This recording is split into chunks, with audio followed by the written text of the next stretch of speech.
முருங்கைக்கீரை சாம்பார் செய்யலாம். ஒரு டேபிள் ஸ்பூன் ஆயில், வெங்காயம் 1 கப்பு, தக்காளி 2, ஒரு பச்சை மிளகாய் வதக்கியாச்சு.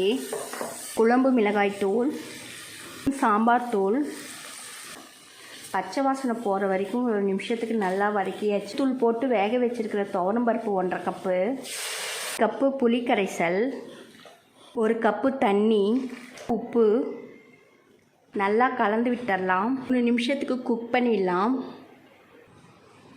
சுத்தம் பண்ணி வச்சுருக்கிற முருங்கைக்கீரை 1.5 கப்பு 2 நிமிஷத்துக்கு குக் பண்ணிடலாம். கீரையே நல்லா வெந்துடுச்சு. டேபிள் ஸ்பூன் ஆயில் சூடானதும் கடுகு 1/4 டீஸ்பூன், சீரகம் 1/2 டீஸ்பூன். கடுகு சீரகம் பொரிஞ்சதும் 1 வரமிளகாய், ஒன்றும் பாதியமாக தட்டி வச்சுக்கிற பூண்டு. தாளிப்பு ரெடி ஆயிடுச்சு. சாம்பாரில் கொட்டிடலாம். கீரை சாம்பார் ரெடி. இது போல் ட்ரை பண்ணி பாருங்கள். தேங்க்யூ.